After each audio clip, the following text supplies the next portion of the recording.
Hello, welcome to the sewing room. I'm Laura, and I want to talk to you today about the last guide. It's a part on your sewing machine that you might be missing. The machine is probably not missing it, but you might be missing it, and it can lead to some stitching woes.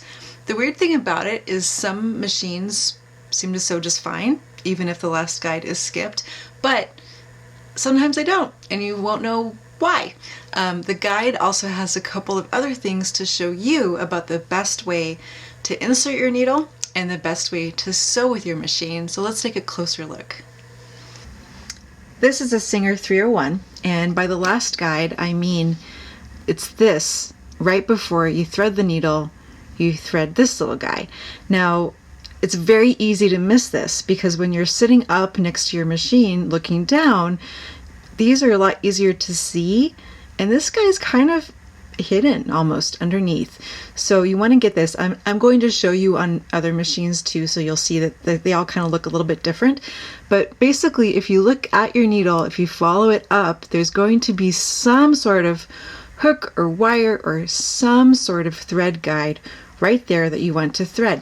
And it's easy to kind of be like, oh my gosh, when you're not threaded yet, you think, oh, this is going to be so hard to thread because how on earth do I poke my thread through that little hole?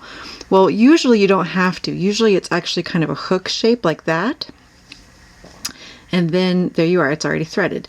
So another thing too is this machine, as you may have noticed, actually threads from the right to the left in the needle, which is a bit unusual. Oops, there we go.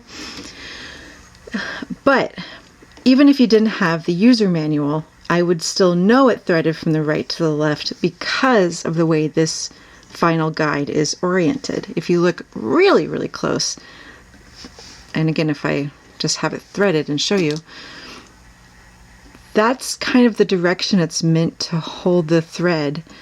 And then it's always going to hold, the goal is to hold your thread close to the top of the needle.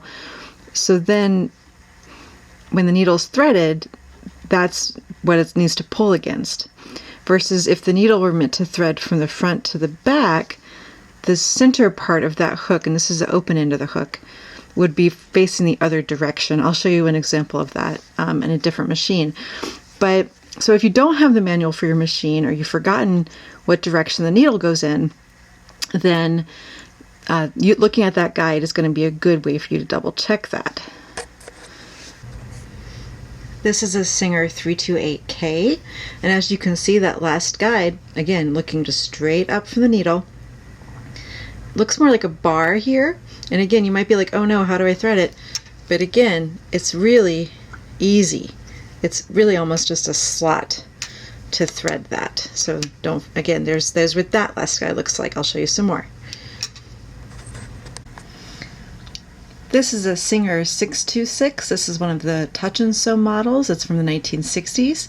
And as you can see, the last guide on this machine, again coming up from the needle, is right there. And it looks more like a glorified wire than anything else. But this is what I'm talking about when you know that the machine has a hook kind of where the center of the hook is there, and that shows you that the needle threads from the front to the back. I'll show you how that threads real quick. And again, just like all the other ones, it's essentially just a little loop like that. There's a little extra loop here, I think, to help keep it from popping out if the needle does come unthreaded, but that is how that one threads. All right, this is a slightly higher angle on the 626. I think this is closer to how it looks when you're actually ready to sew. But again, if you look at the needle and you come up, that last guide is right there, literally right above the screw that you screw in to secure the needle. And it's this little guide right here. So just make sure you're not missing it when you're doing your threading. All right, this is the newest machine in my sewing room. It is a serger, not a sewing machine, and it also has a last guide right here. But check your manual when you're threading, because sometimes the thread comes behind this guide and sometimes it goes in front, and frankly, it just depends. So this is one where you really can't skip using your manual, you want to double check that you're either in front of or behind the bar in terms of where your thread needs to be to get the correct stitching.